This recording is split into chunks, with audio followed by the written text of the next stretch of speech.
Oh, okay, so we're streaming now. We don't have a quorum though to start. So 1, 2, 3. Oh no, we do. There's 5 of us. Okay, so we actually can get started if we want to. But should we, let me just send a quick text.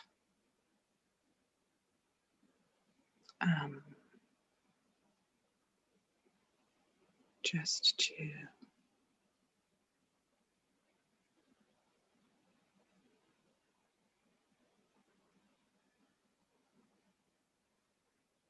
okay.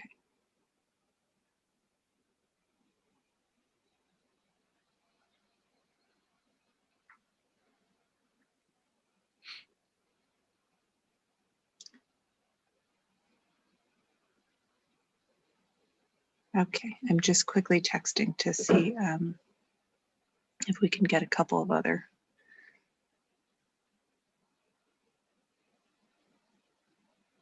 And we'll give them like 3 minutes and then we'll get started, if that's okay with everybody. Yeah. Sarah, I only see 4 board members. Who's the 5th? Mike. So we have me, Diana, Heidi. Oh, I can't count. You're right. So we can't start anyway. No worries. I just sent a text to the remaining members of the board. So.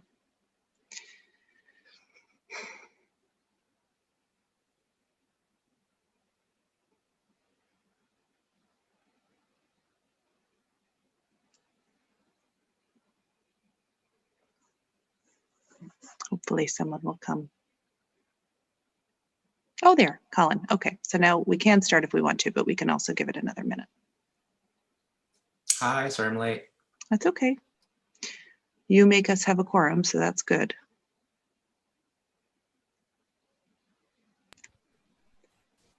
Hi, Colin. Oof, that feedback. Let's see here. Oh, Sherelle needs the link again, so I'm going to actually just forward that to her.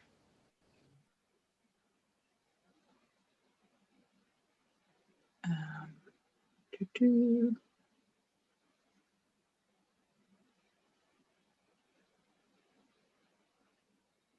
will do this. Oh, I think I misunderstood. I thought we were only meeting on Zoom tonight. I thought it was, I would have come down to City Hall. Oh, well. No, it's confusing because we've gone back to doing remote meetings, but we didn't have an executive session scheduled in person beforehand, but I'm actually not anywhere near City Hall, so I couldn't be anywhere near City Hall. But it's okay.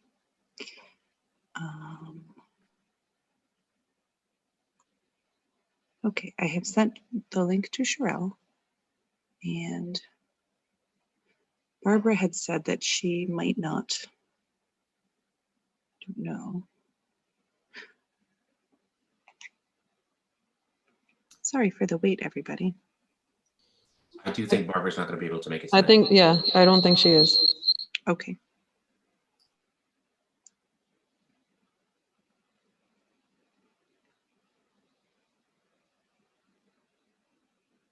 Okay. Well, then why don't we just get started and people will trickle in as they trickle in. So shall we start with the pledge? I pledge allegiance to the flag of the United States of America And to the republic for which it stands, one nation, under God, indivisible, with liberty and justice for all. Okay.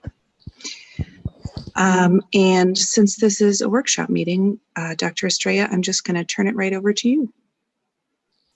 Thank you, Madam Chair. Today, we're going to be talking about 2 elements of the work that we as a district have been engaging in for several years now, but in particular, really focusing on how these partnerships have helped us in terms of some of the work that we're doing.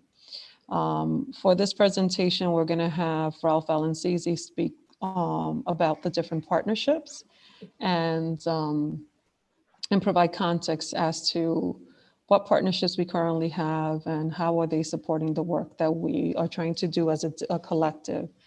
We also have with us a number of our school leaders who have some of these partnerships within their schools to speak briefly about the benefit of having these partnerships within the locus of the school. So I'll turn it over now to Mr. Valencisi. Good evening, everybody. Can everybody hear me okay? Mhm. Great, thank you. So let me just kind of share my screen real quick.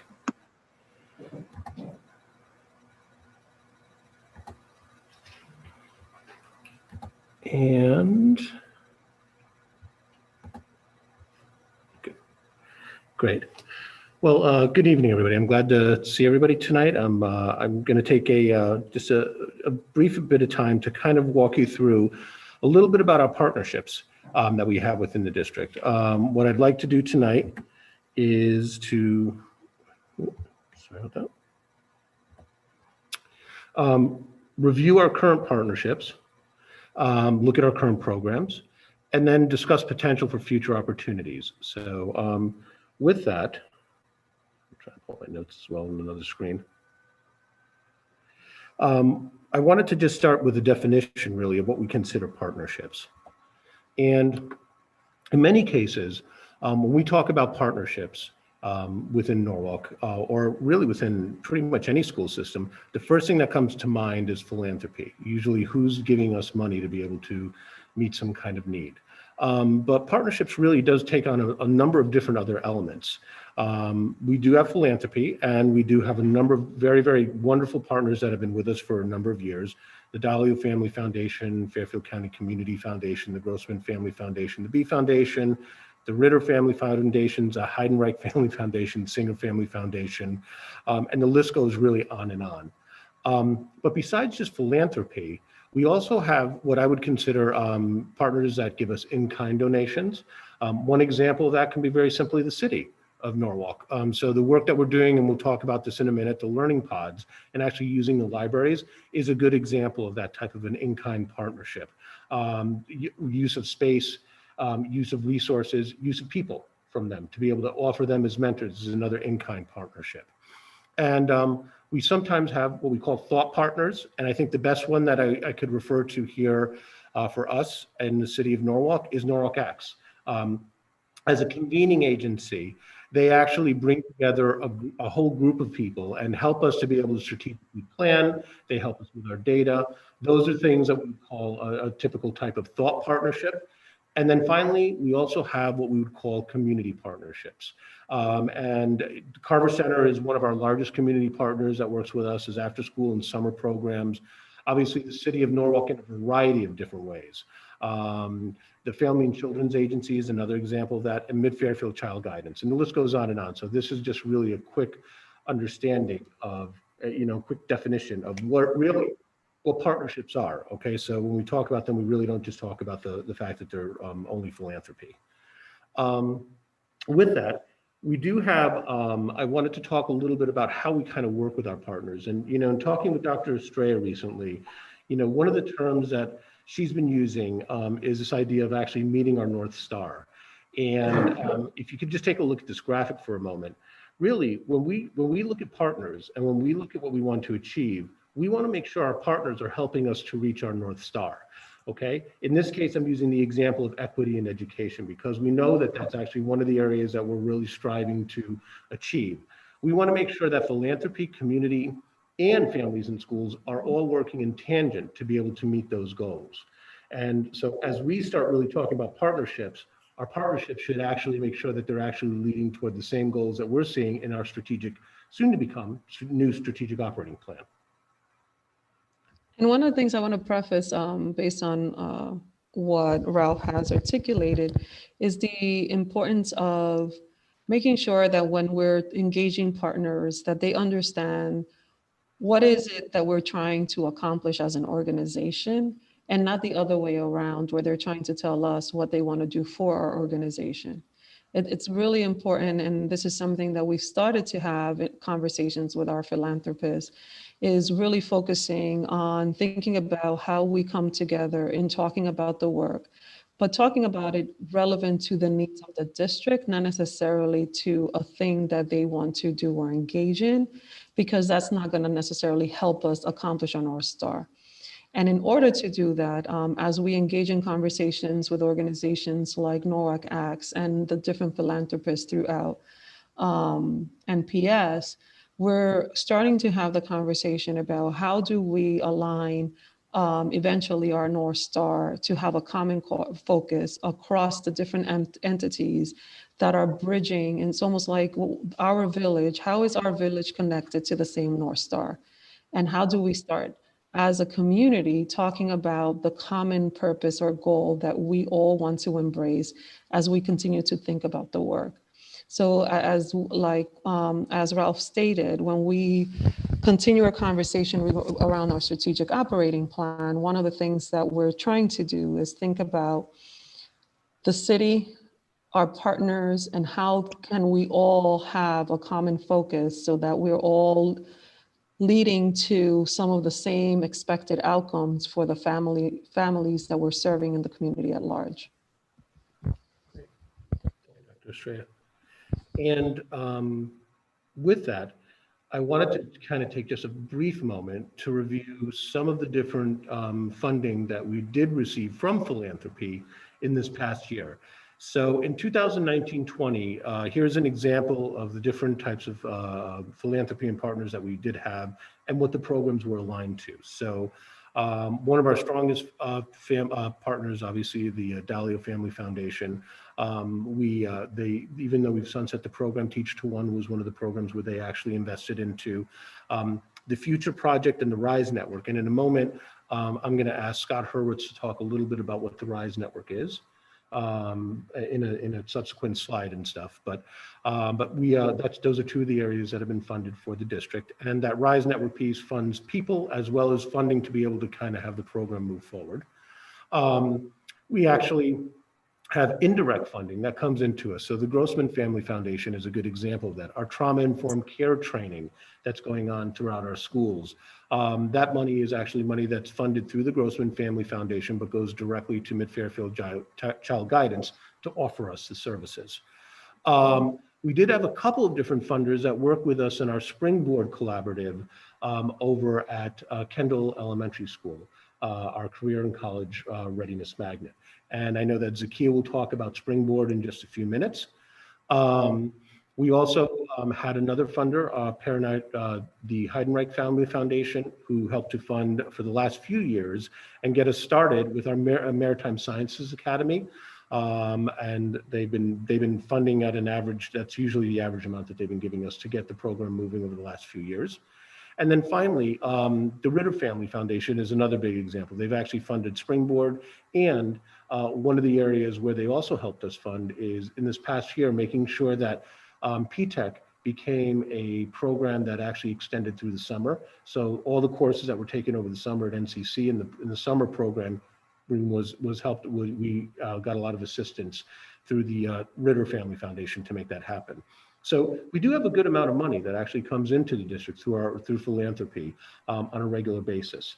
But moving forward into this current year, what I want to do is I'm going to explain to you a little bit about some of our partners and how we've kind of bundled maybe topics of those partners and what they look like. And then I'm going to open it up to allow some of our principals to really briefly tell you a little bit about those partnerships when we kind of get to them.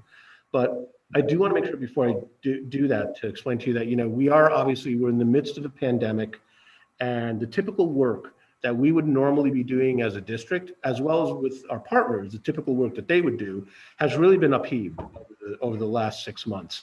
So where we'd be normally planning and doing a lot more strategic planning throughout the spring and summer for the following year, this year, really a lot of those went to just high needs issues.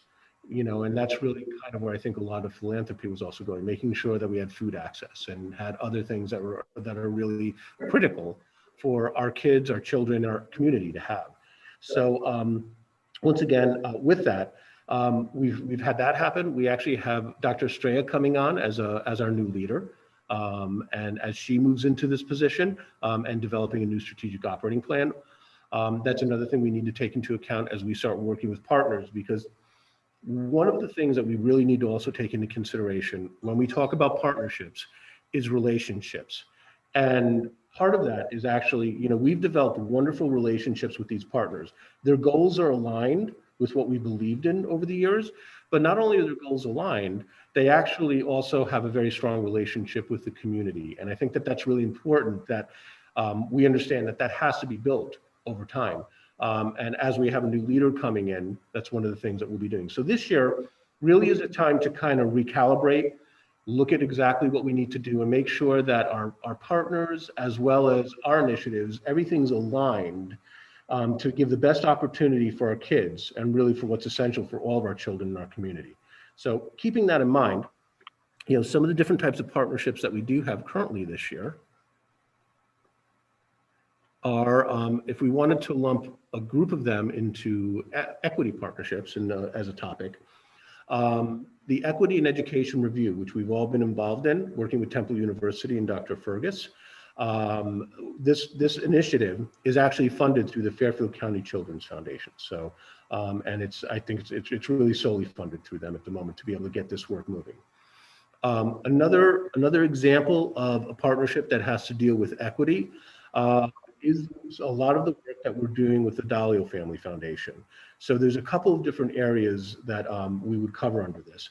The first is really talking about the fact that over the summer, they donated approximately 5,000 laptops for our high school children here in Norwalk, as well as around the state of Connecticut. But specifically in Norwalk, they really covered all of our high school children with new Dell laptops. Along with that, though, we realized that there was also a need, because in order to create equity is not just having a device, it's actually having access to be able to use that device correctly. And we wanted to make sure that all of our students had that. In the past, we've been able to accomplish this through giving them hotspots and coming up with what I call a Band-Aid approach. In Dr. Estrada's conversations with the Dalios, we decided to actually move forward and say that if we're really going to offer equitable access, students can't work off of a Band-Aid solution. They need true internet access in their homes. So the Dalios have offered and have been working with us on installing internet access into many of our families here in Norwalk. Now they're willing to do up to 1,000 families. So we're starting to identify them.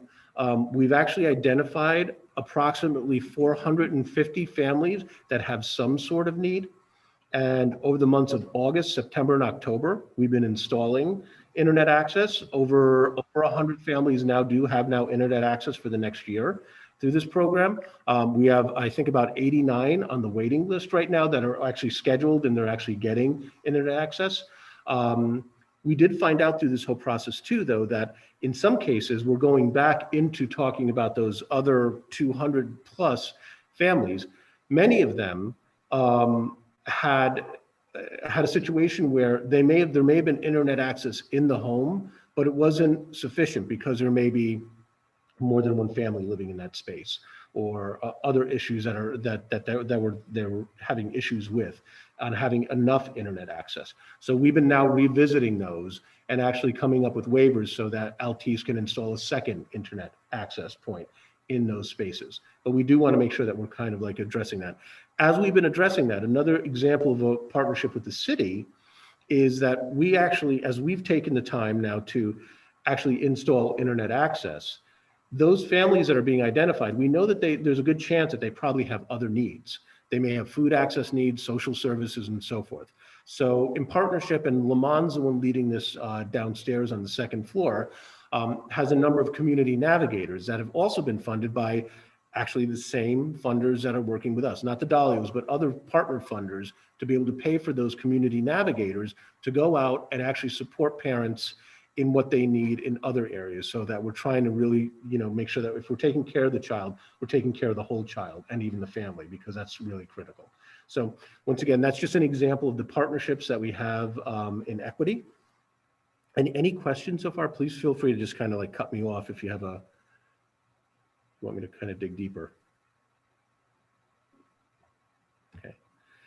So now I'm going to turn it over at different times to some of our different panelists that are kind of sitting here as well to talk about different programs. Karen, are you actually on the line tonight? I am. Oh, okay. Great, Karen. So why don't I let you just talk a little bit about PTech for the next couple of minutes. Okay, great. Good evening, Dr. Estrella, Dr. Costanzo, members of the board, Dr. Case.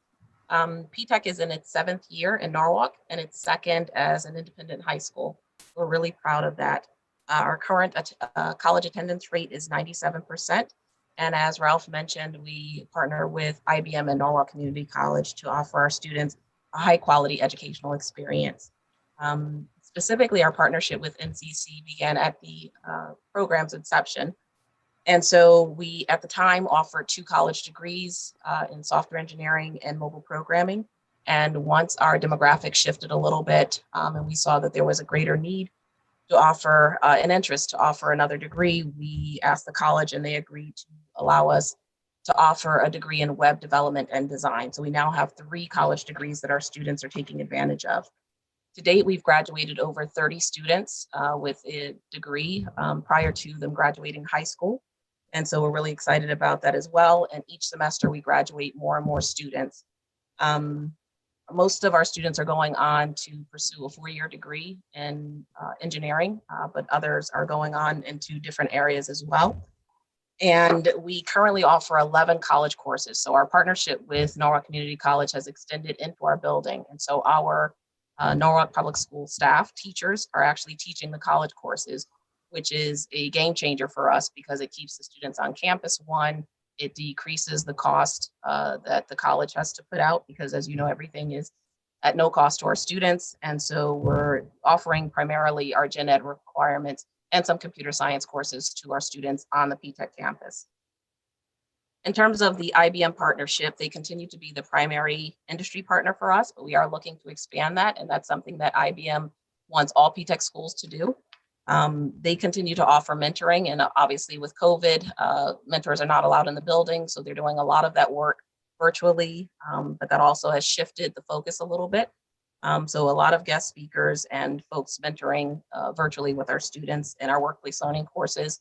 Speaking of workplace learning, IBM is primarily responsible for helping us develop that curriculum for the 3-year sequence. Our students are also eligible with IBM for a 6-week paid internship. And that internship for a couple of students can turn into a year-round internship where the students are working with the IBM program manager who is on site about 3 to 4 days a week. And that is someone that IBM pays the salary for so that we can have ongoing on-site industry support. Lastly, because things have shifted with COVID, IBM is dedicated to making sure that our students have additional supports above and beyond what they typically provide. And that includes this year opening 105 seats to the Princeton Review for students in all of our grades. So we've had about 90 students take advantage of that. And then we also have tutor.com, which is a tier 1 intervention for all of our students. And we're able to track and monitor the student usage of tutor.com. But again, that's open to every student, unlimited time, 24 hours, 7 days a week. And that has been really helpful for our students who are in great need, but it also supports their learning. So that's where we are right now, and very excited to continue to grow the partnerships with both IBM and Norwalk Community College. Great, thank you, Karen.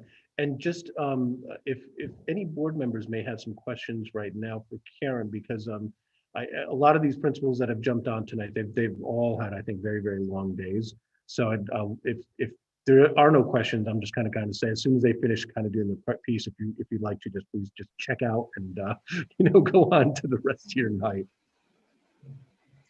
Does anybody have any questions?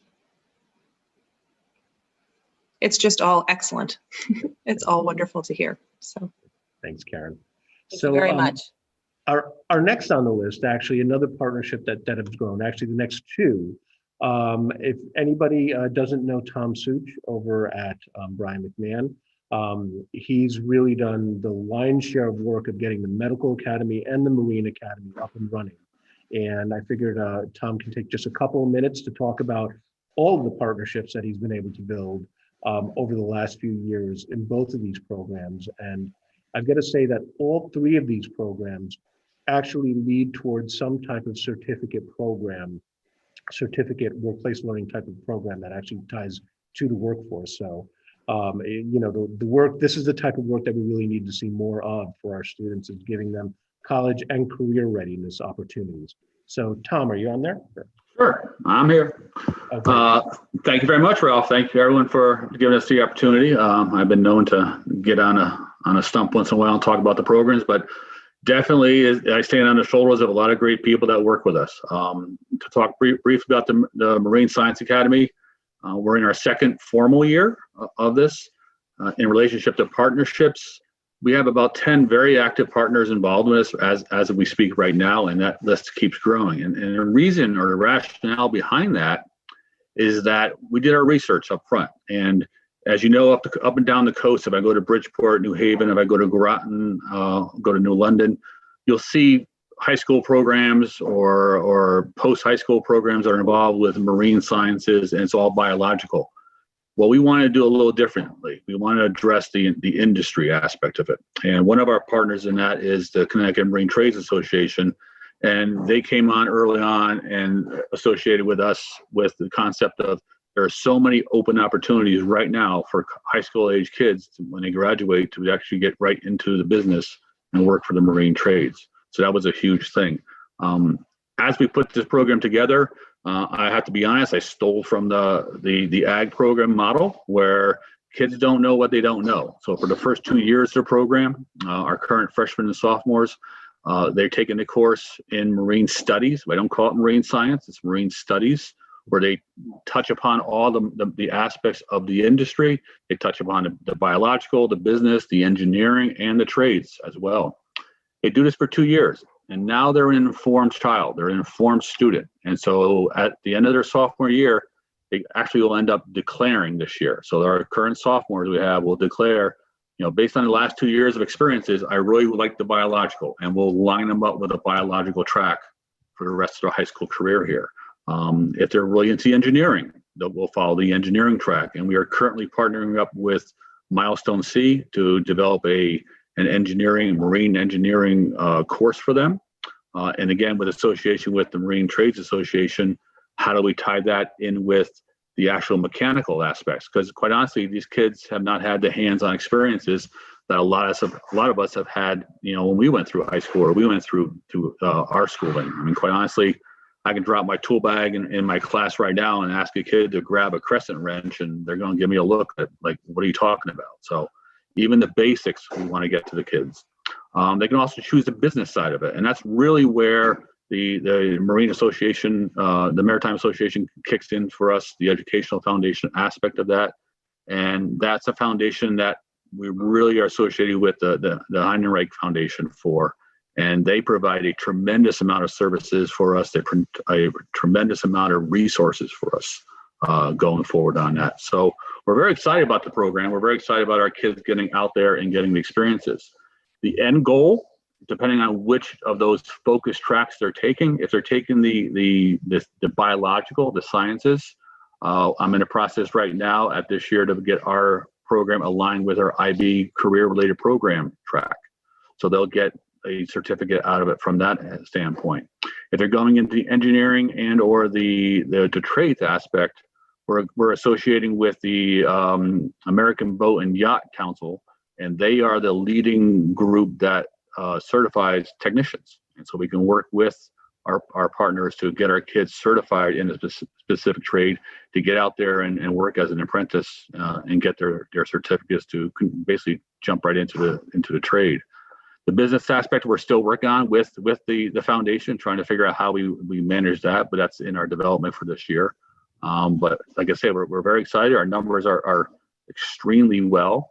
Our numbers also represent Norwalk, which we're very pleased with that we're able to do that going forward. So right now we're right on track for that. Again, you know, it's about these partners, and Ralph and I are part of a larger coalition with the state on partnership and development partnerships, and working with that team.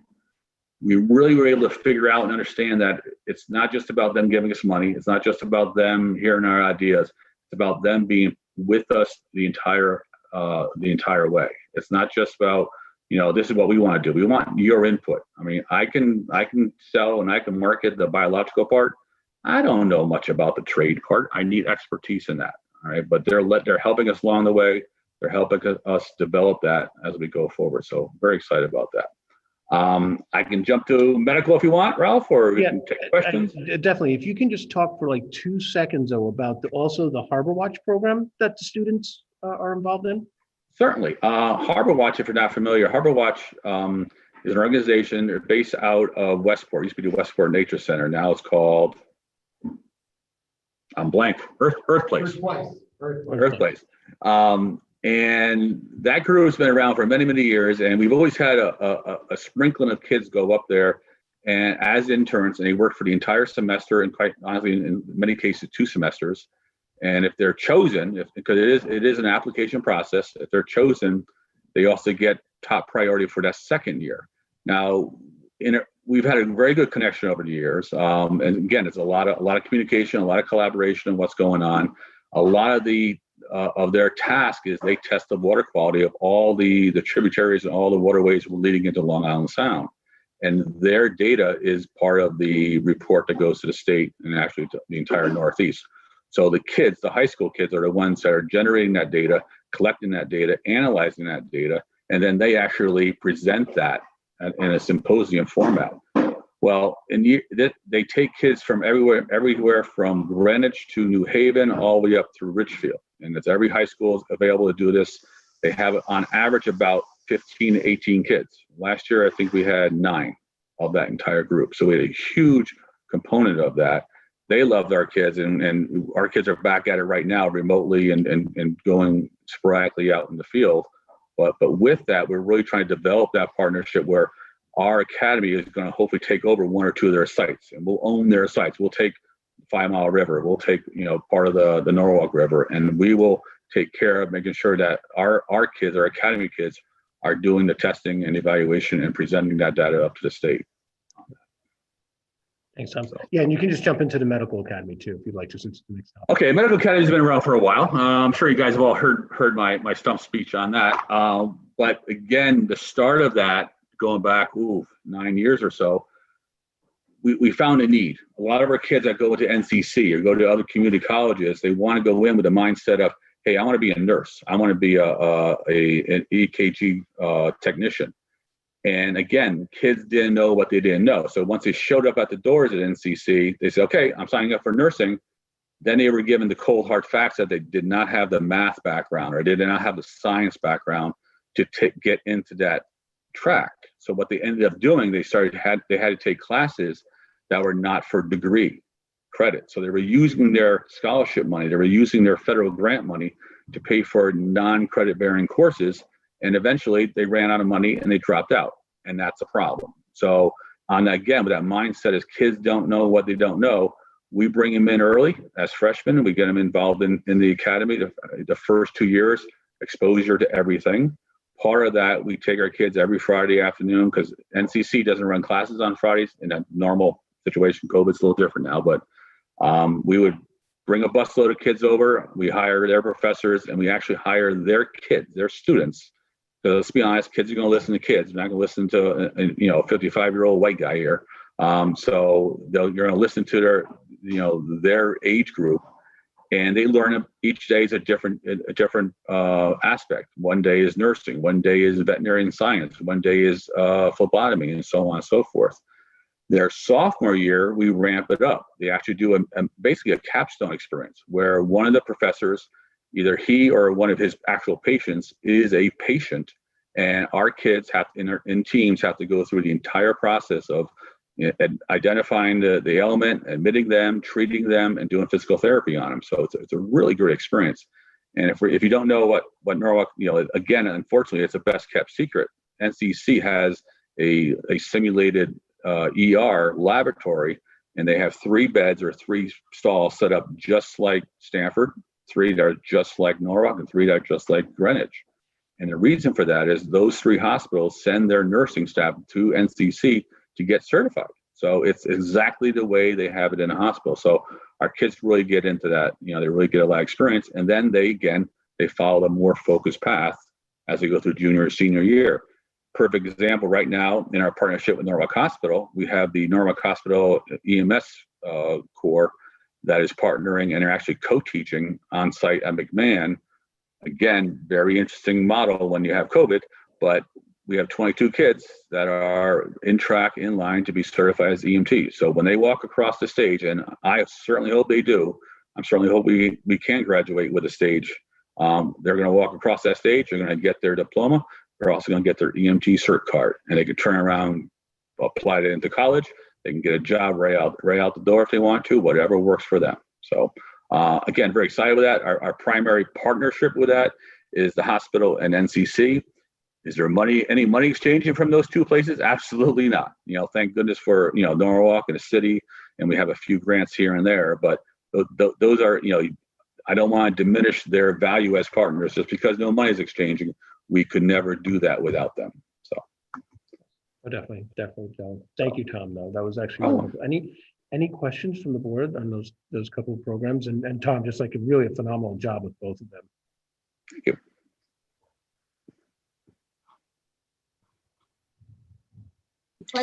Does anybody have any questions for Tom? Okay, great. Okay. Well, I'll go on to then the next topic, which is really our above the bar grants, another program that we have. And I'll ask Zakia to just talk a little bit about some of the work that's happened with our summer learning and springboard, and some of the other work that's actually going on currently within the building. Hi, everybody. Zakia Baker, the proud principal of Kendall College and Career Academy. And we are at Kendall, we're excited about this being our first year with our magnet status, which is grounded in Above the Bar and the initiative and the work that started last year with college, career, and citizenship as the focus. And so if we visualize the star, that is really at the center of the star. The goal being ensuring that Kendall will achieve a status as a high performing school in the state of Connecticut. And with that, the partnerships are a really important piece of making sure that our students have the resources and that our school community, including educators and myself as a school leader, has the feedback in order to move forward. And so our partnership with Springboard, which actually began 3 years ago, elevated to another level this past summer when we were able to, again, even amidst with COVID happening, still be able to think about how do we support parents at a higher level. So Springboard has a number of different components to it, but we have found in Norwalk that the parents' engagement piece really does allow for educators to get the professional development and for parents to have specific strategies that they can use at home to support their children as readers. And so during the summer, even with everything going on and us having many of our families virtual, and we were still able to achieve an 80% attendance rate from parents attending weekly workshops in order to learn a skill to support their children. And we're proud of that. Historically, we have had over a 90% attendance rate at workshops during the summer, where parents, you could see them coming on in public transportation. The parking lot was filled with eager learners ready to make sure that they could support their children at home. We are excited about the bilingual support that we've been able to offer our families in both Spanish and French Creole so that they have access to the learning that they need to be educators at home. And as we know right now, it's more important than ever before. So for the first time ever, we were able to, thanks to our partners, bring that work into the school year. And so all of our teachers were able to provide what has historically been a home visit, and Springboard uses the language, a family huddle. And our teachers offer that to each family starting the school year. And teachers have reported that at this point in the school year, our teachers who were able to have 100% completion of those huddles now have a higher level of buy-in. So many of you know we had to shift to remote learning drastically a few Mondays ago, and many of our teachers they didn't skip a beat, because they were able to really form those relationships with parents and make sure that those expectations were clear from the beginning with those family huddles. Beginning next week, we'll start our first of 5 workshops to continue to provide those strategies for families where they can log in during the school day. They earn incentives such as literacy tools to use at home. It's all obviously catered to their needs. So we have to actually have some staff members who are working evening workshops for families with a goal of making sure that families are completely set up for success at home. The panorama survey that our families took last school year, parents, students, and staff, our parents, about 50% of them reported that they were concerned about how their children would be supported at home if we needed to go to distance learning again. In addition to Springboard, I would just also highlight what Ralph mentioned about the other programs, Carver. Many of our schools use Yale Ruler, and we partner with the School of Emotional Intelligence. And as we at Kendall continue to move forward with Above the Bar, College and Career is at the center, and we have 5 additional strategies that we've had to think very smart. And I want to also thank all of you for your feedback on where to focus as we work together for our children. Thank you. Thanks, Zakia. Any questions at all for anybody? Or? Thanks again, Zakia. That was wonderful. Thank you so much.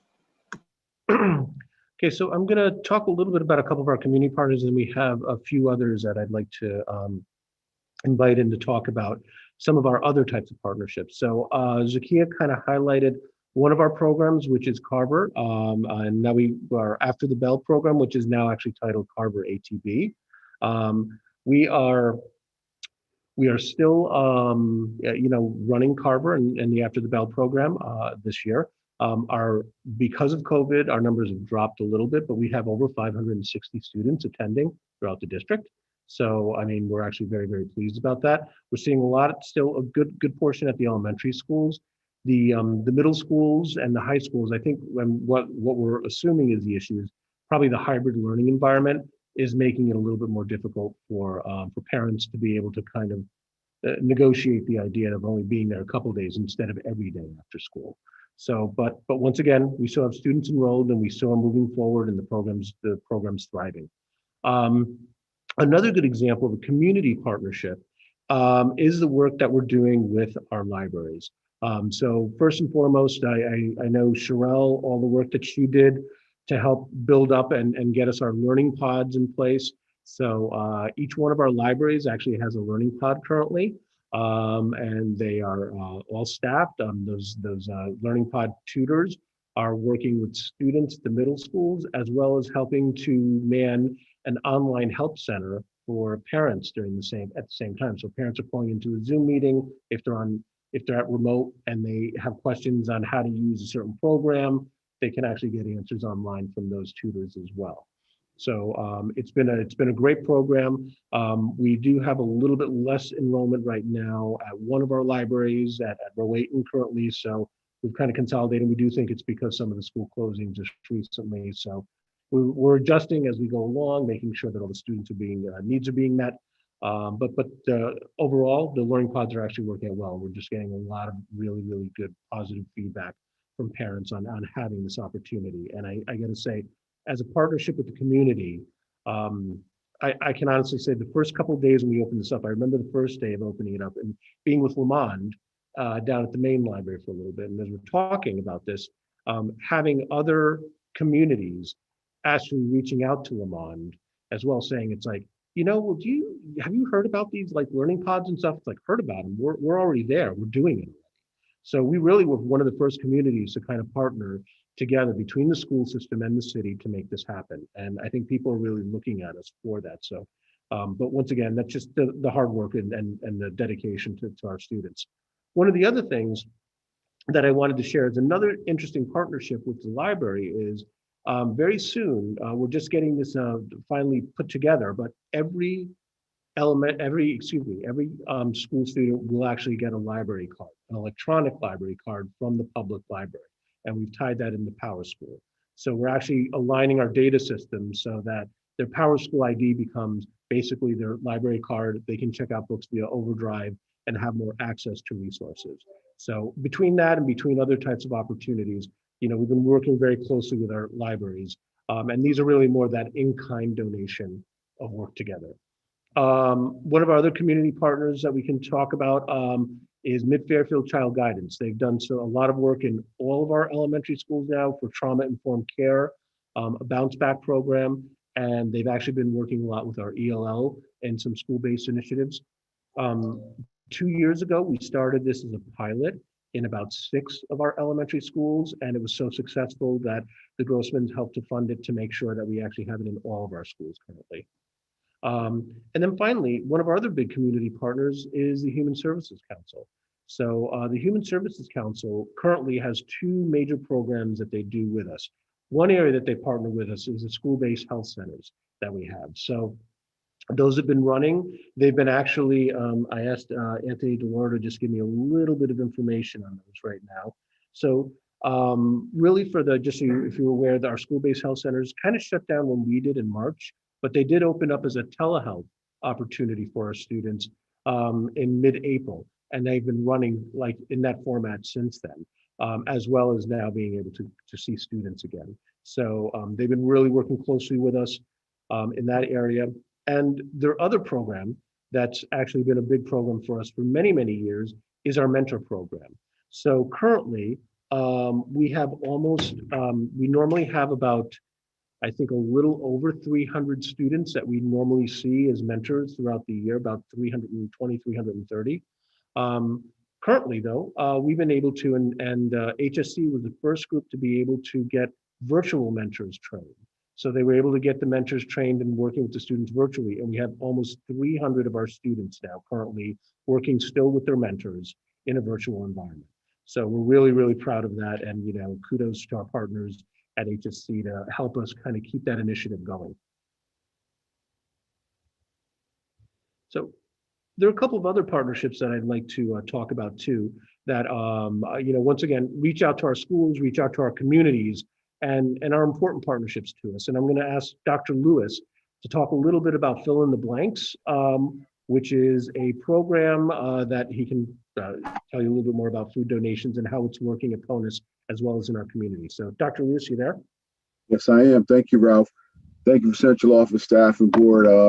Good to see everyone, our school leaders again this evening. Just want to talk briefly about Fill in the Blanks. It started at PONUS Ridge, and actually we're the only middle school in the district that has partners with Fill in the Blanks. It started about 2 years ago when we noticed an increase in our free and reduced lunch numbers. And I met with our PTO and I wanted to find out what partners we could, discover to work and help feed our families on the weekends. And so our PTO put me in touch with Fill in the Blank, which is located right on Main Avenue in Norwalk. And we sat down with our social worker, our school counselors, our dean of students, Ms. Knapp, our assistant principal, Mr. Byron, and we talked about ways that we could help fulfill the need and fill the need of the students who are going home possibly with nothing to eat on the weekends. So we identified families through our school counseling department. We had to fill out some initial paperwork. And initially, Fill in the Blanks didn't have enough trucks to come and bring the food to PONUS. So what we did, we said, well, we'll come to you guys. So every Friday, one of our counselors and or our social worker would go to Fill in the Blanks and get the food. Then we would distribute the food to the children on Friday before they went home on the bus. And then we were hit with, our closures on March 13th.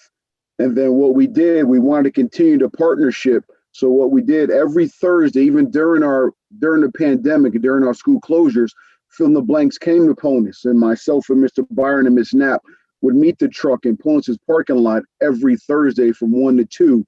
And I would send out a school messenger email blast to our families, and we would get an average of 200 bags of food. And at the end of every Thursday, we'd be finished with the food because families would pull into the parking lot and would take advantage of the service that Fill in the Blanks was providing for us. What we do now, because we're on a hybrid program at the middle school, we have Fill in the Blanks deliver to us on Thursday.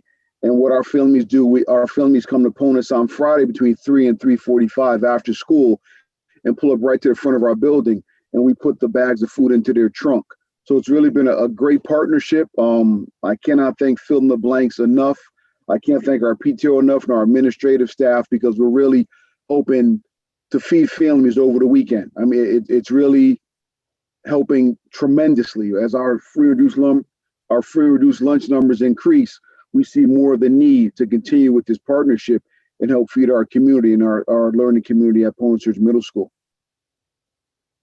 Great, great. Thanks, Dr. Lewis. Does anybody have any questions for Dr. Lewis? No questions, but thank yous. No, That's thank excellent you. work. Thank you. Just a curiosity, it sounds like a fantastic program. Is there, I know it's at Ponus right now, is there a way or a potential for it to be done at other buildings, other schools? Absolutely. I don't see why not. It's at Ponus currently, but I know some of the elementary schools in Norwalk have partnered with Fill in the Blanks as well. I know Jefferson is a partner. I believe Marvin may be a partner. I don't know if Zakiya and Kendall, if they're a partner. She's shaking her head. Yes. So yes, she is.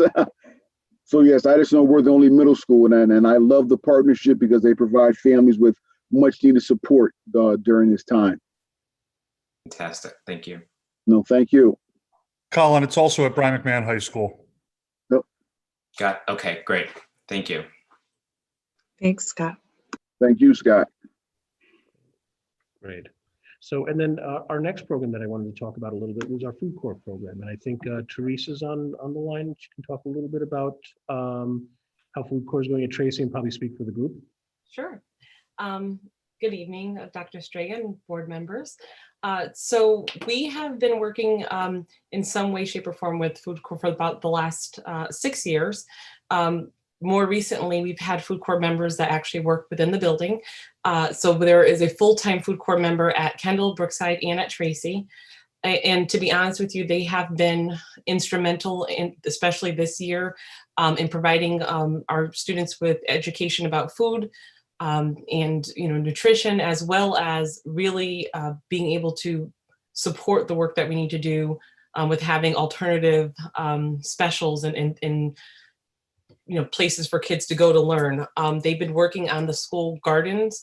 It's been, for us at Tracy, it's been years in progress. We finally have a beautiful garden, and we have a full-time food corps member who, instead of having recess duties, students are given the ability to go and work in the garden. And they've gone in the garden and they planted lettuce that's going to be fed to an animal at one of the at the aquarium actually this week. So it's been a great opportunity for students to have a hands-on experience, so that we're not just talking about the practice of good nutrition, but they're actually getting their hands dirty and learning firsthand how to make those connections and how good health will contribute to having a better life. So it actually does cycle back into this idea of equity and just having a better placement in life with even the choices in what foods we eat. So we have been blessed to have this partnership and to watch this partnership grow along with the Farm to School initiative at Tracy. And again, it is at 2 other schools full-time, and I know they're always looking to expand their influence and grow the work that's happening. My students absolutely love it at Tracy. Great. Thanks. Yeah, it's been a beneficial one for a number of years too within the district. Questions? No, I remember when those beds got built at Tracy. And I'm so happy to see them being used so well now. Yeah. So our next topic, one of our other partnerships, is really the work with our SROs and with our community, with our obviously our police department as well too. So I've asked Joe Rios, and then Zakiya, feel free to jump in too if you want to talk about more of the community engagement too. But Joe, I'll let you just talk for a moment and tell us a little bit about our partnership and how our SROs work and what they do. Sure. Thank you, Ralph. Good evening, Dr. Estrella, Dr. Costanza, board members, and other colleagues. Thank you for allowing me to share tonight. Most of you know I'm a former retired police captain, and also I was an SRO. So establishing those relationships with our youth is really, really important. something that I think is really at the top of what the police department does. We've had, I came into the district in 2016. We had a MOU with the police department, the Board of Education, last signed in 2015. And really the goals and objectives of that program are to prevent juvenile delinquency. We want to maintain a safe and secure environment at our school facilities. We also want to promote positive attitudes regarding the police role in society. Some of the duties that many of you are aware of that the SRO that they take on is they assist NPS staff in developing plans, strategies to prevent, minimize potential dangerous situations on school grounds. They inform principals of juvenile delinquency, arrests, or incidents as they occur. They conduct investigations and take law enforcement action when necessary. And they also are involved, they present topics to students on law enforcement and safety issues, also known as law-related education. They also are involved in teaching the DARE program, again, which is an important program in our school about drug resistance education. So very important programs. And the partnership that we've developed, we're very welcome and open school institutions, and the SROs visit our schools quite often. There are times their resources are limited, but I know, they do a great job in our high schools. They're assigned at our middle schools and also at our feeder elementary schools. So we welcome them to monitor our drills. We welcome their feedback when we do have situations. And through the leadership of Chief Kahalik and Lieutenant Blake and Sergeant Orr, they do work, Deputy Chief Walsh, Deputy Chief Zecca, they do work very closely with us at central office, with Dr. Costanza and myself, on very important matters. There's one thing I wanted to just kind of finish on to really talk about, during the COVID times that we're going through, the police department was faced with many challenges, and they had to pivot in some ways to adjust to a public school system that was working remotely. So a really fine example of our partnership with the police department is that we were checking on students that were potentially at high risk. There were safety related matters that came to our attention, and we asked the police department, could you assist us and go out with school employees to do home visits? And they did not hesitate. They assisted us, they supported us, and they supported our procedure. Internally, we would have checks and balances. And I think it really created a safe environment for when the police officer did go out with NPS employees to check on our students, to make sure that they're well. And I know that was very important to all of us. And really, I want to thank them for their efforts in doing that. Thank you. Thanks, Joe. And Zakiya, I don't know if you had anything else to talk about with the community engagement piece, or? I was Joe covered it. Just our school resource officers are fantastic, and they go above and beyond to make sure that they are catering to our needs as school leaders in our communities. So thank you for sharing, Joe. Thank you. Yeah, no, definitely. Thank you, Joe. I mean, that's really, and like I said, it's a very, very strong partnership that we have. The next one I wanted to talk about was a little bit of a, actually, excuse the 2 bullet points underneath that. Those aren't supposed to be there, but it's a mistake. But international partners. And I've asked, when we talk about our community, we really actually have a global community here in Norwalk. It's not just within our own walls. And I wanted Julie to talk a little bit about our partnerships that we have outside of Norwalk and really outside of the United States. Thank you, Ralph. I appreciate it. Good evening, everybody. I'm Julie Parham. I'm the principal for the Center for Global Studies. And yeah, I think you all know what we do, but Ralph, I appreciate the opportunity to talk about this, our host sisters and our sister schools in terms of partnerships, because we don't always think about them that way. But they are. So we're partnered with 10 schools around the world, 4 in Japan, 3 in China, 3 in the Middle East. And we host and participate in annual 2-week exchanges with these schools. This is actually the 28th year of our friendship with our longest standing partner, Kojo High School in Isahara, Japan. And these are really substantial commitments by our school communities. Our CGS families host between 50 and 100 students from around the world every year for 2 weeks. And our sister school communities host about between 60 and 90 CGS students who travel to see them every year. So if my estimated math is right, we have had about 1,500 students benefit from these partnerships over the past 28 years, which is really remarkable. For those of you who don't know too much about how these work, our students stay with a host family in a sister school in Hiroshima or Shanghai or Doha for 2 weeks. They attend school with their host sibling, and they get to experience what it's like on the other side of the world. It takes a lot of coordination and effort on the parts of both schools, and for our students, it sounds really glamorous, but this is not always easy or smooth. This is a kind of global chance to have a real social emotional learning, navigating the ups and downs of being thrown into a new family and a new culture where you don't always speak the language very well, and learning how to navigate that and regulate yourself and coordinate and negotiate with others and work that out. It's really a transformative experience, both to host and be hosted. We're really humbled, as always, and grateful to have these partnerships with these students in these schools. This year, of course, COVID has changed that. We are not traveling. They are not traveling.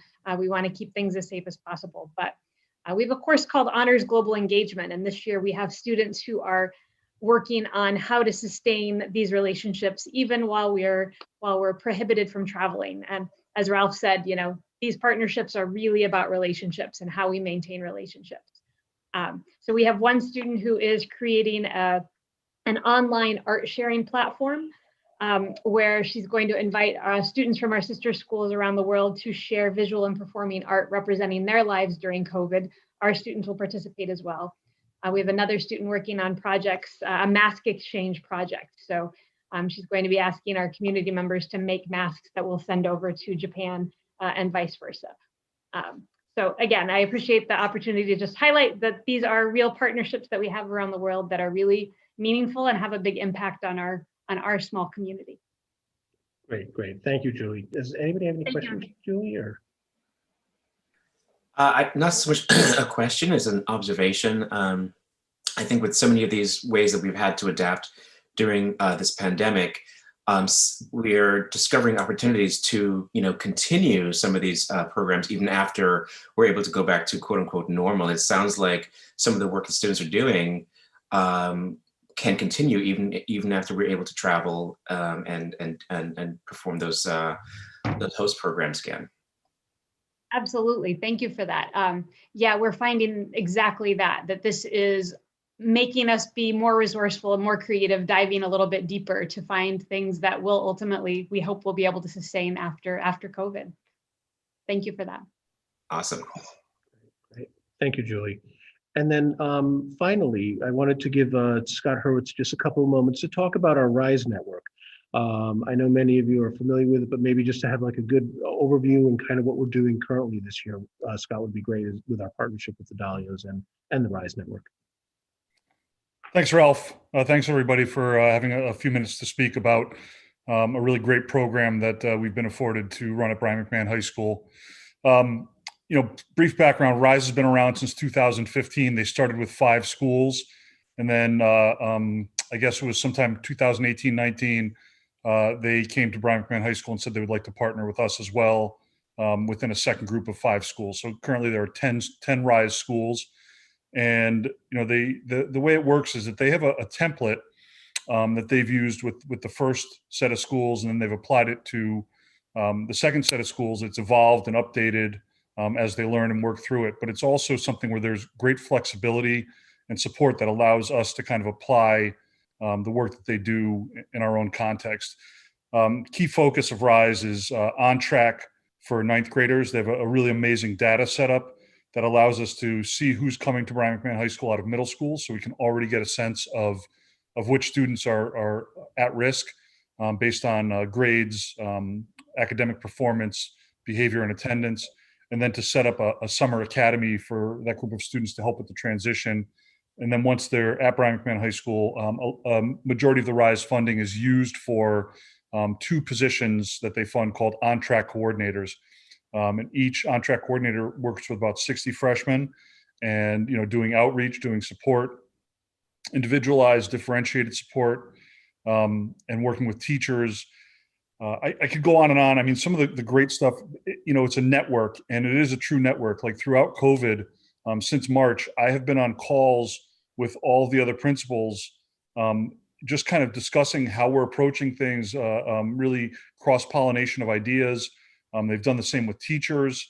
Currently, we're doing some really significant work at Brian McMahon High School on grading equity. And this came from work that we did with RISE around a book called Grading for Equity by a guy named Joe Feldman.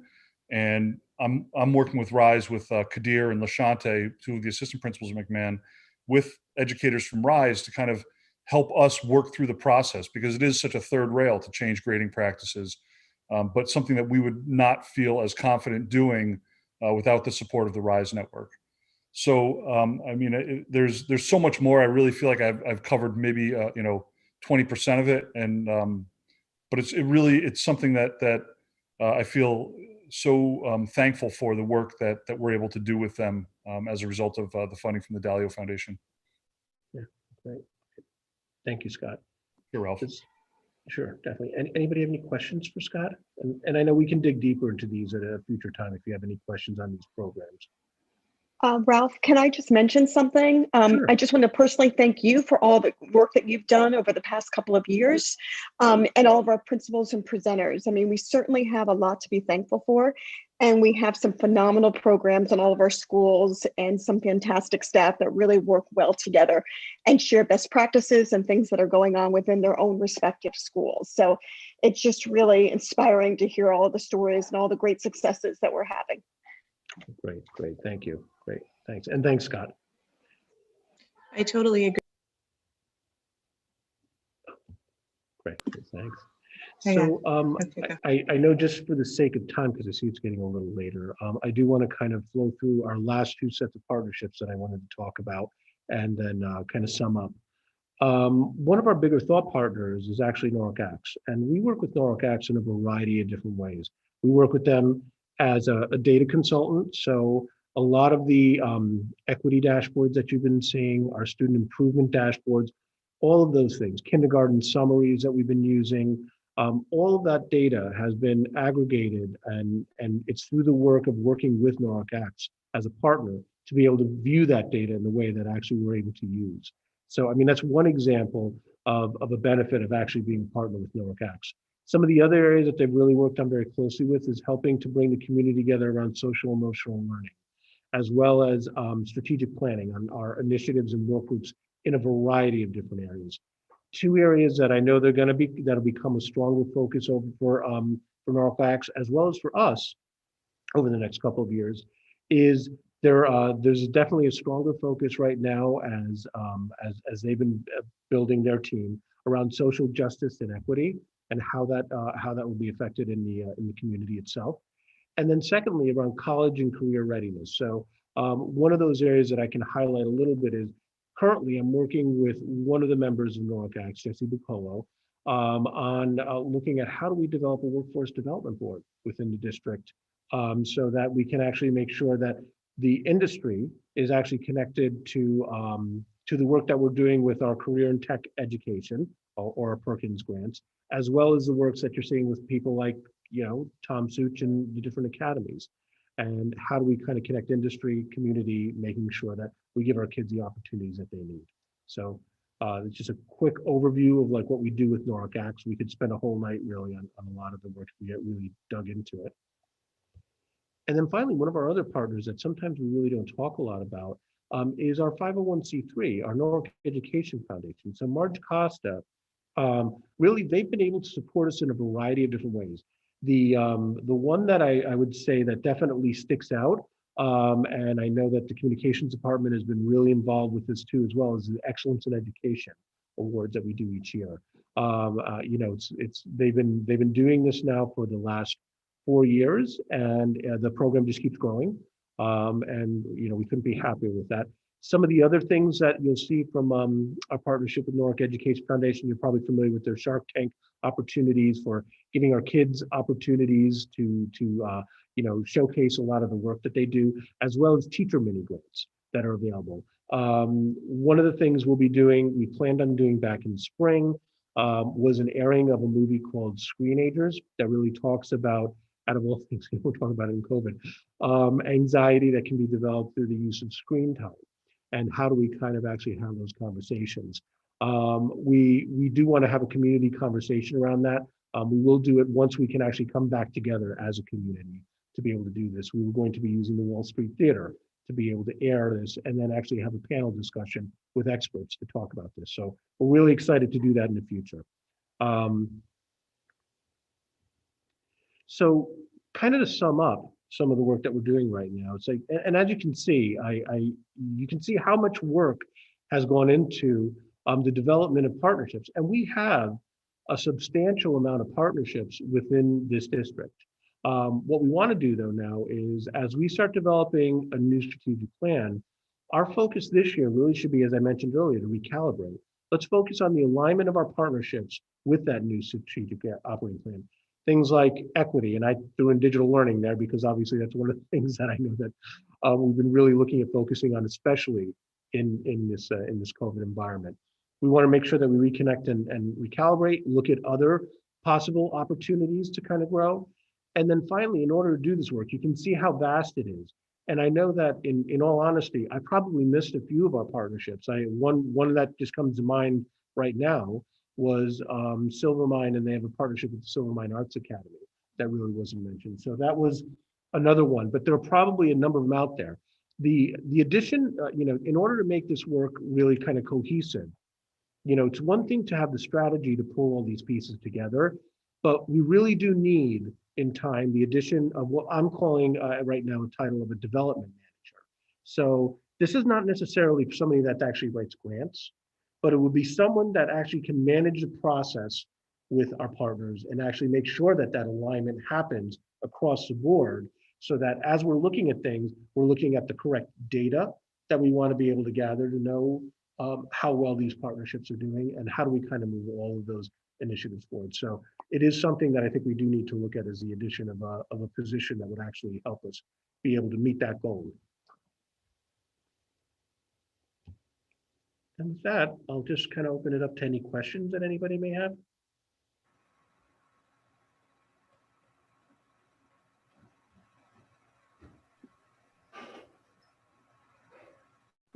I think the presentation went a little longer than I expected. So. No, Ralph, thank you so much. And I want to echo what Heidi was saying before about it being inspirational to see all of the different programs.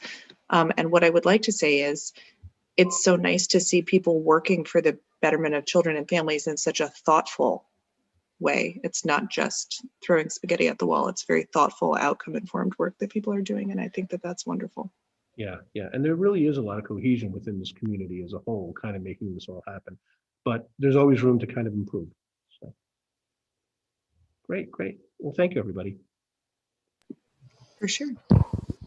Thank you. And Maura emailed that there were no public comments submitted. So I think that if that is the end of the presentation, then we are, if that's all we got. Yeah. Well, that's the end of the partnerships. We have the piece on data, but we'll try to keep the data piece short. Okay.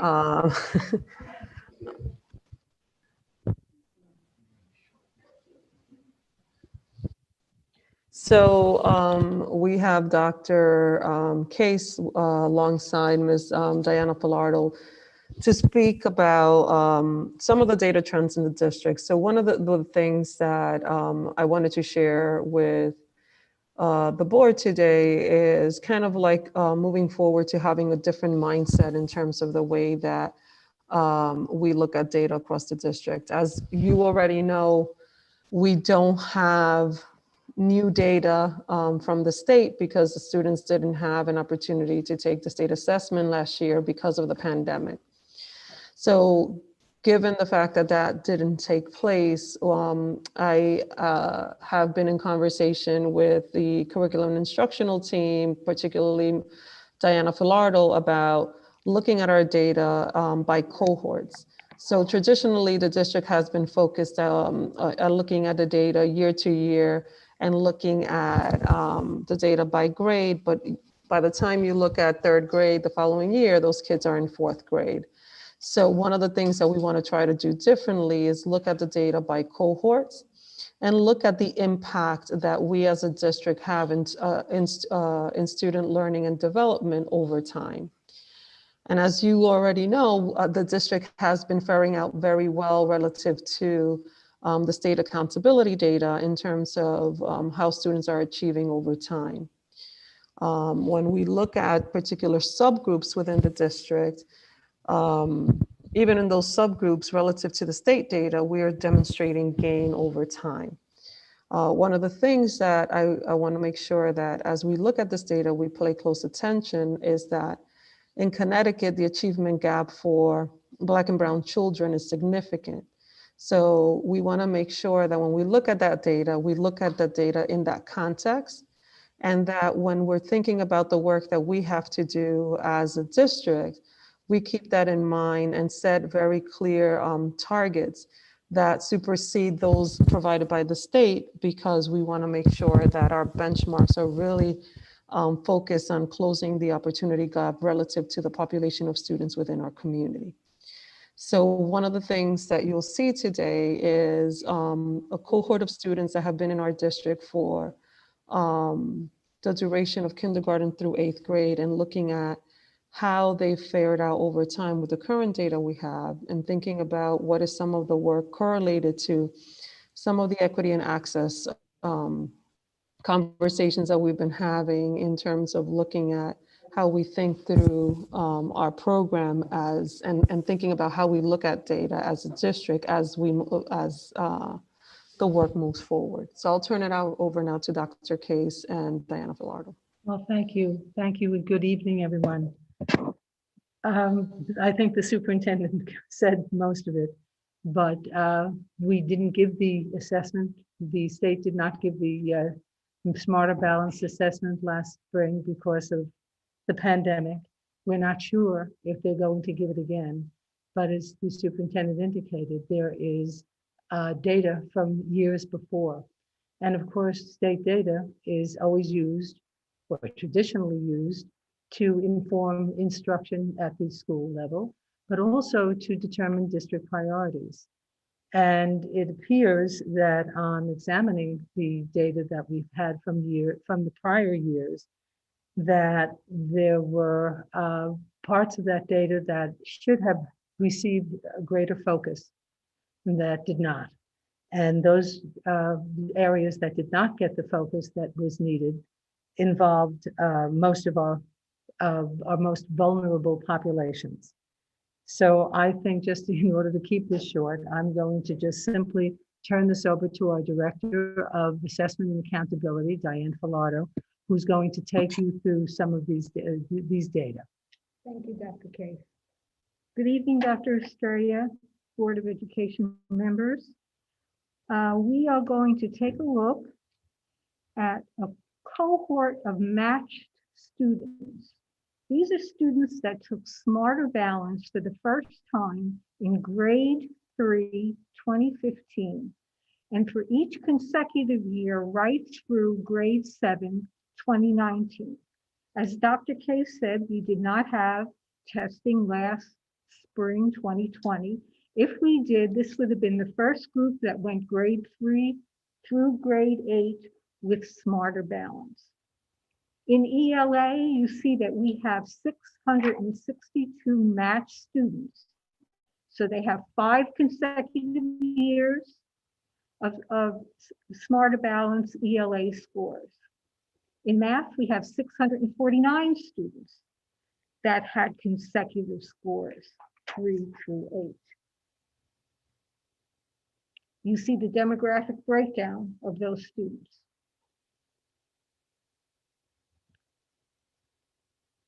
Smarter Balanced is really designed to determine whether students are meeting their Common Core state standards. Students' results are reported on a vertical scale score, and that score is divided into 4 performance levels. There are descriptors that define the knowledge and skills that students display at each one of these levels. Level 1 are students that do not meet the achievement standard. Level 2, students that are approaching that standard. Level 3, students that met the standard. And level 4, students that are above the achievement standard. In addition to achievement, we look at growth.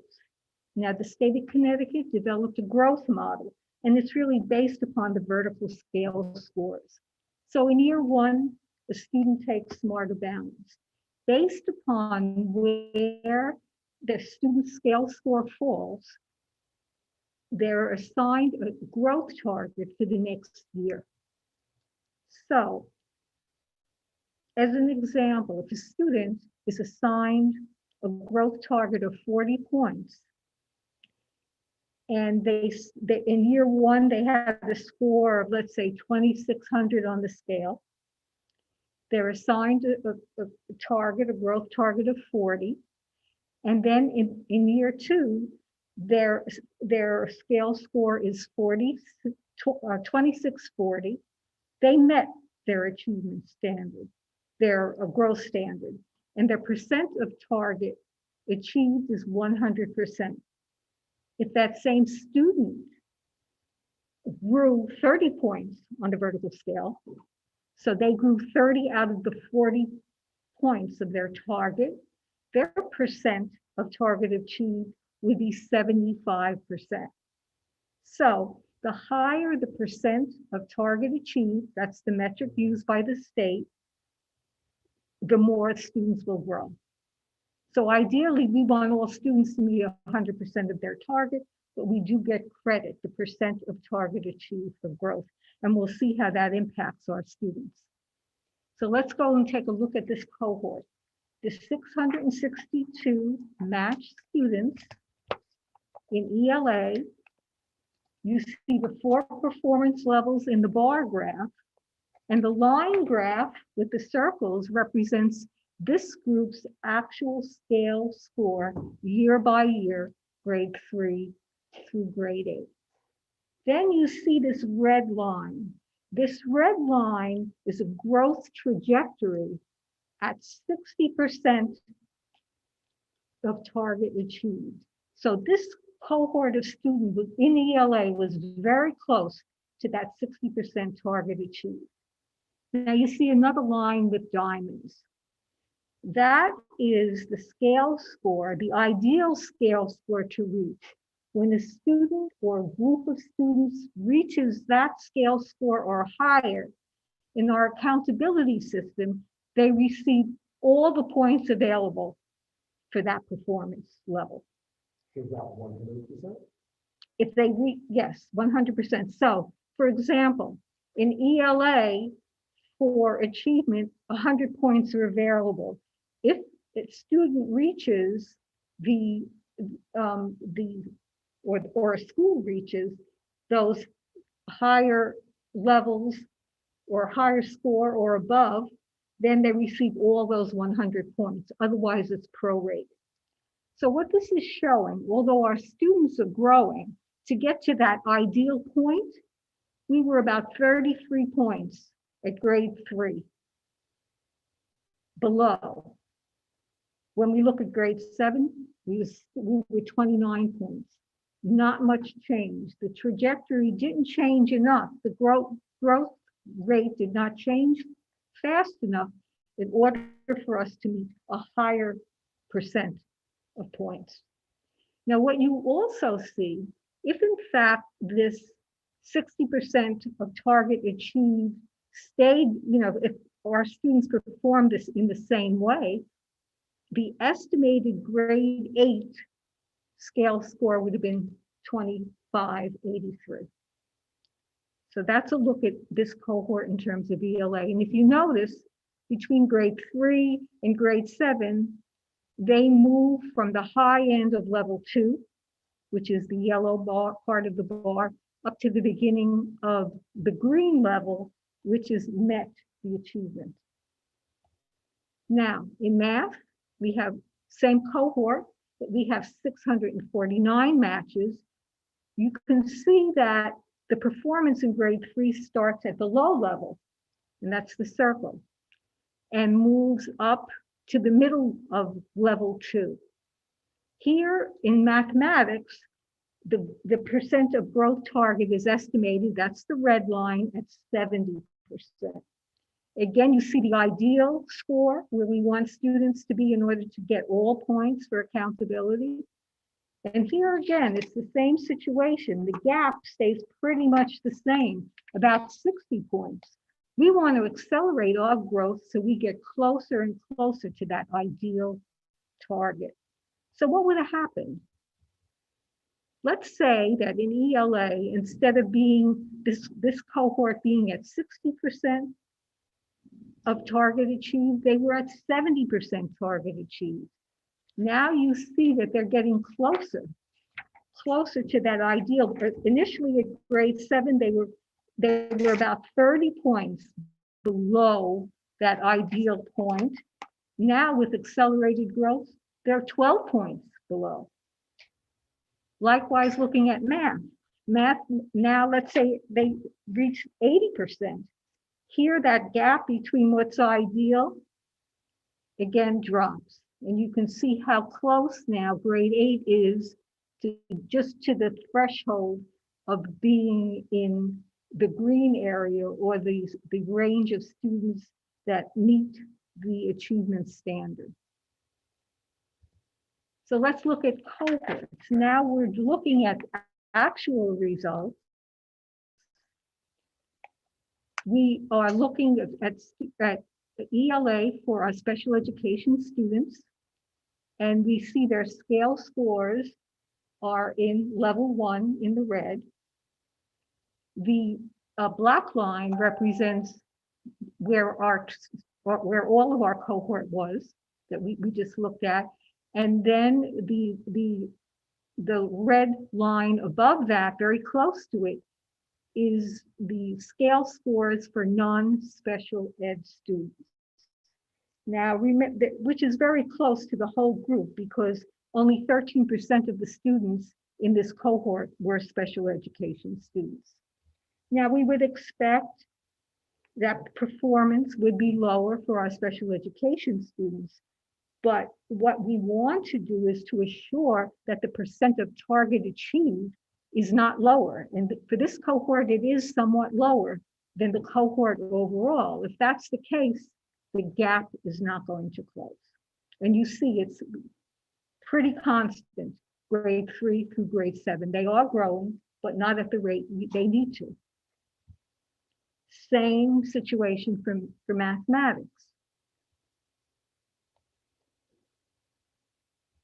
For EL, you see EL students in the red. We see non-EL students above all of our students slightly, because again, a small portion.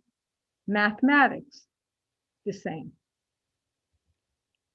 Free and reduced lunch, the percentage target achieved for free and reduced lunch and non-free and reduced lunch, that gap is smaller. So you see that the range of achievement and growth is fairly comparable. Math, on the other hand, you see a year where our free and reduced lunch students, grades 3 to grade 4, their scale score didn't grow at all, stayed virtually the same. And you see a bigger gap when you see the students that do not qualify for free and reduced lunch. They are much higher. In fact, they are approaching now in mathematics again, level 3. Finally, when you look at race, you see our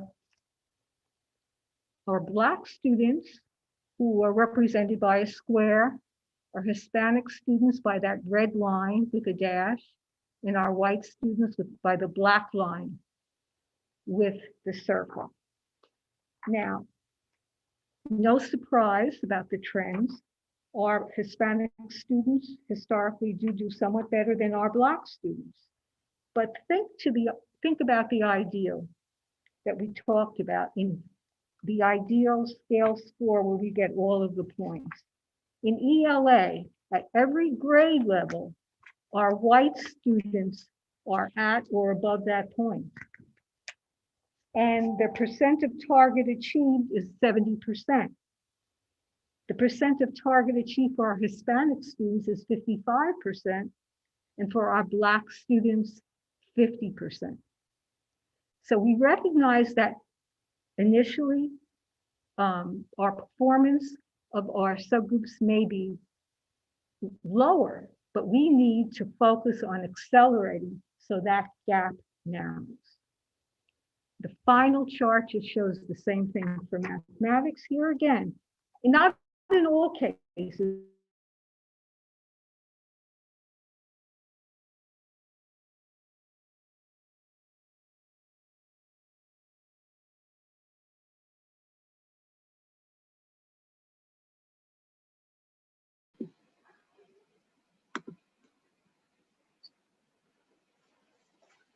Are we having a technical? Is it just me that it's frozen for, or is everybody else having trouble too? It's frozen. Okay. The slide is frozen. Sorry, we're checking.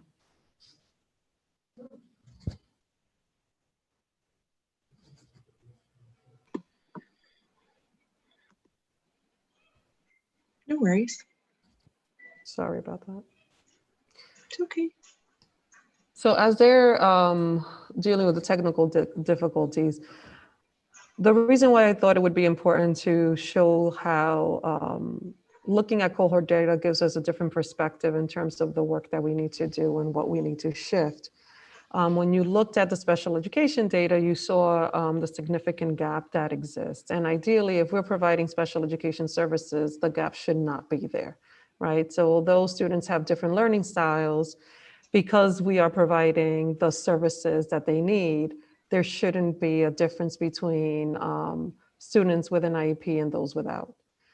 So as we think about the work, it's about what do our programs look like currently, and what are the shifts that we need to make as we think about the strategic operating plan to ensure that we continue to minimize the gap.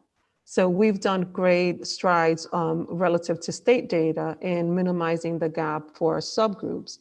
But as you can see, we still have a lot of work to do to continue to close the gap, because ideally, what we want to see is all of our subgroups falling into the same pattern versus having some showing lower performance or higher performance relative to other subgroups within the community at large. And I'll turn it back to Diana now that we're back.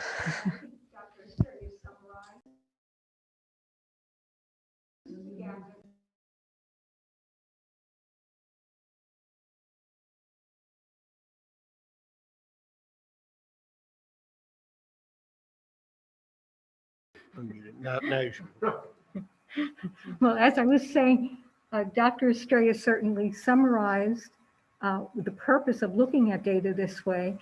But as we can see clearly, if we accelerate growth of our students, that is how we are going to close our achievement gap for all of our students. Thank you very much. Thank you, Dana Filardo. So one of the things that I want to preface is the importance of, as we continue to engage in conversations around data, is really looking at data in a cohort fashion. There is a level of importance in looking at grade level data year to year and looking at growth patterns overall. But there's a different level of and value that looking at the data, but with the same students over time and looking at the impact of teaching and learning within our system for those students over time. And ideally, that is a great tool for us to utilize to assess the quality and impact of the work that we're doing as a district, and particularly as we think about the new strategic operating plan and the work ahead, really looking at these cohort patterns and thinking about, because we don't have new data, what are some of the things that we need to take into consideration as we think about curricula and instruction and all of the other services that we provide our students to ensure that the access and opportunity gap narrows so that all students can be successful within our system. I have a question, if I can, about the SBAC.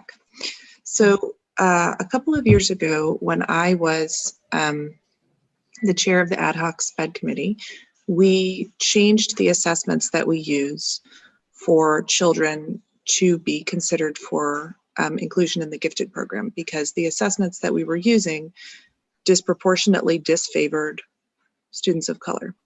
And I'm wondering about the development of the SBAC. And I'm wondering if, knowing a little bit about the way testing instruments are developed, I'm just wondering about the inclusivity of the development process of that as a testing instrument, and if anybody has thought about that. So there's been, not only with SBAC, but other forms of assessment, cultural relevance and the impact of cultural relevance in many of these assessments. So I don't know if Yvette wants to chime in, because I know she's been looking at this piece, especially with G&T. But if you look at the patterns and trends within our district and the gaps that currently exist within different ethnic groups, and those are tools that are then being used to classify kids within the different subcategories within G&T, then obviously it directly correlates and aligns to the patterns that we see within the programs, where we don't have a proportionate number relative to the student population within the district within these programs. So with SBAC specifically, I haven't seen any current research around whether or not it's culturally relevant and appropriate for all subgroups, but that has always been a question across all standardized testing, and something that's always been a concern, because the common pattern is that they're not, and as a result, it has a negative impact in terms of demonstrating the ability and aptitude of children of color, because a lot of the content is not relevant to them. But I don't know if you would like to add, Yvette. You're muted.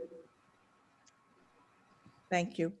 Good evening. When we changed to the Naglieri from the standard state testing 2 years ago, last year we saw a very, I don't want to call it significant yet, but we saw a generous move in identifying additional students, particularly in our students who had been classified as Ls, and our kids that were classified as students with disabilities. So we were beginning to pick up some of those twice exceptional children that the standard testing previously did not pick up at all.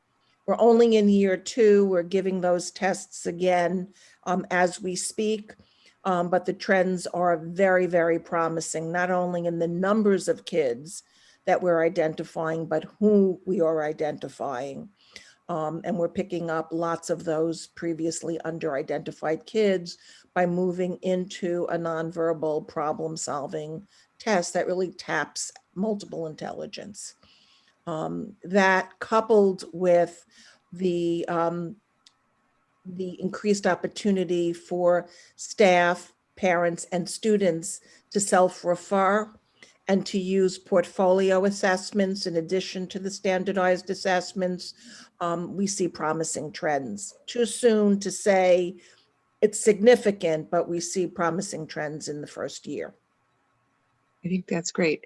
And I think it's important for us, because we're using so much of this data to drive practice, that we ask the question of the instrument, whether it has, bias or flaws that would lead us to be making inaccurate decisions relative to our kiddos.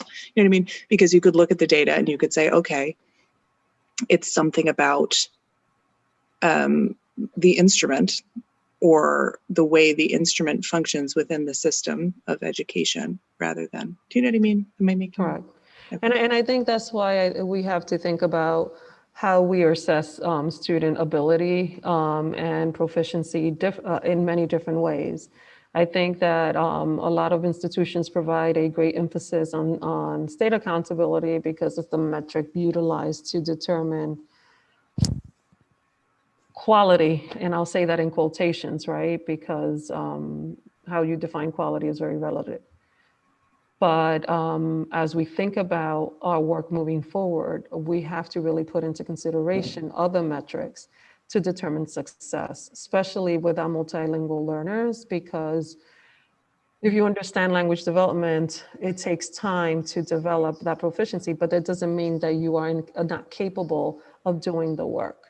And we have to kind of redefine how, like, seeing language development as a gift, not a deficit, because a lot of times when you hear people talking about students that are not native English speakers, it's almost perceived as a deficit and not really that they have the gift of another language and they're in the process of learning a second. And we don't take the opportunity to assess that native language that they bring to the table and assess that level of proficiency and their ability in that sense.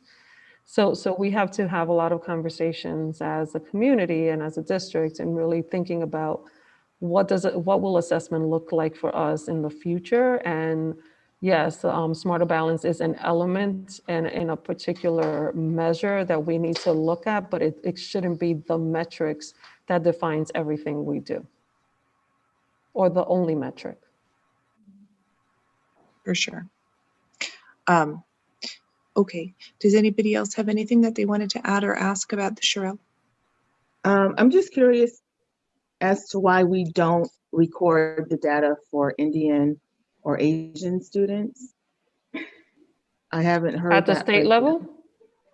Just in the information that we received tonight, it was broken down into Black, Hispanic, and white, but I didn't hear Asian or Indian. Asian was less than 5%. And with the small numbers that we had, it would have been maybe 30 students. I certainly could do that if there is an interest, but I just stuck with the largest ethnic groups that we have. Typically, when you look at accountability reporting, Asian students are included because they do make up about 5%. Less than that, if a group is not considered a major ethnic group, and the state would not report it. But Asians are reported usually, and I certainly can do a similar. I could add another line with data points that show exactly where our Asian students fell in this cohort. I personally would like to see that. I don't know if others would, but I would be interested. We can put that together.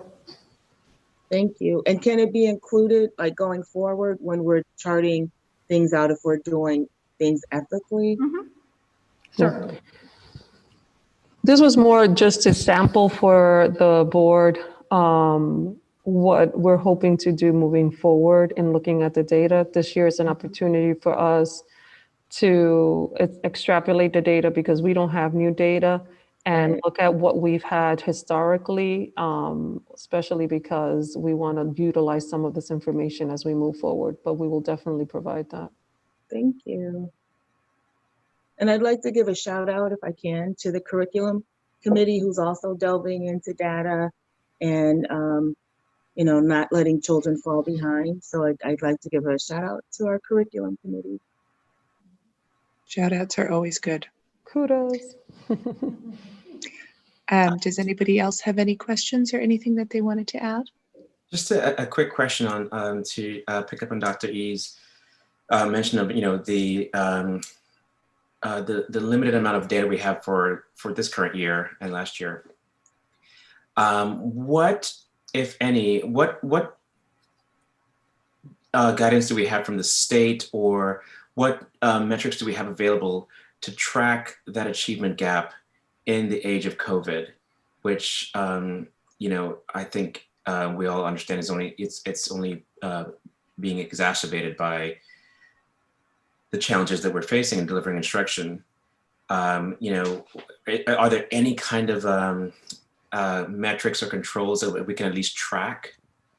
So I'm going to tell you what we're trying to do and some of the challenges associated with what we're trying to do. So the Curriculum and Instruction Committee will be, I think, at their next session talking about Ames Web and some of the findings from we just closed out this past Friday Ames Web assessment across the district.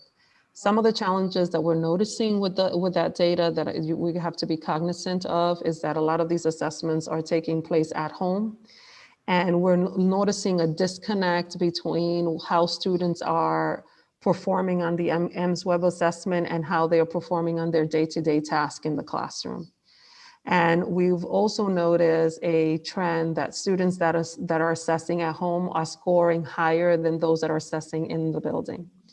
So the efficacy and validity of the assessments that we're utilizing are, in many respects, are questionable because we don't have norm conditions by which every student is taking the assessment, because of the fact that kids are not in person and monitored through the process of the assessment in the same way.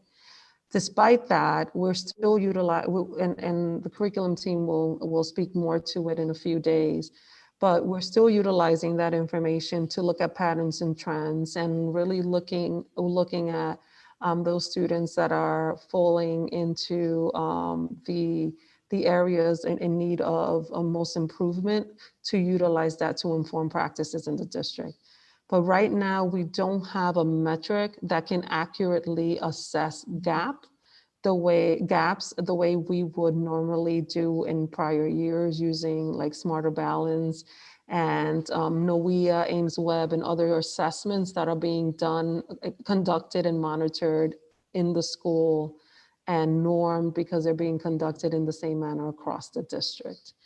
So I'm just prefacing that, because although we are collecting data, the quality of the output of that data is something that the reliability of the data is not 100% given the conditions in which kids are testing in. For sure. Okay. Did anybody else have anything they wanted to add or ask? I think that Brenda had messaged that there was one person here for public comment, Diane Laricella, but I don't know if she's still here or. Thank you. Oh, okay. If there's nothing else, then we can move to public comment. That's all. Thank you very much for your time today. Thank you so much, Dr. Estrella, and thank you, everybody. And Diane, if you are here and you would like to say your public comment, you're welcome to do that.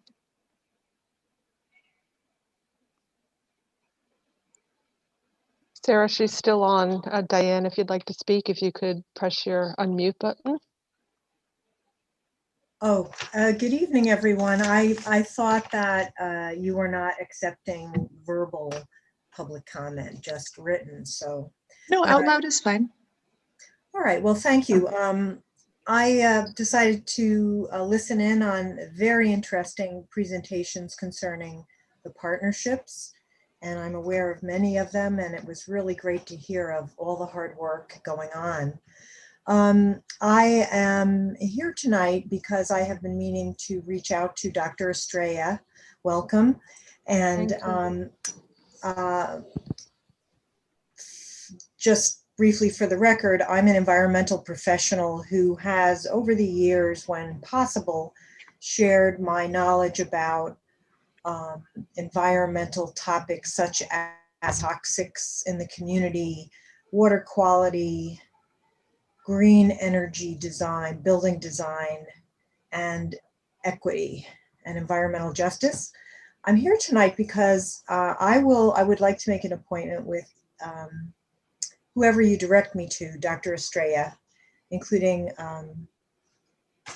Ralph Alanzesi, who made the presentations of partnerships. And that is, I wanted to offer additional partnership opportunities for the coming year, especially since strategic planning is going to be engaged, which is terrific.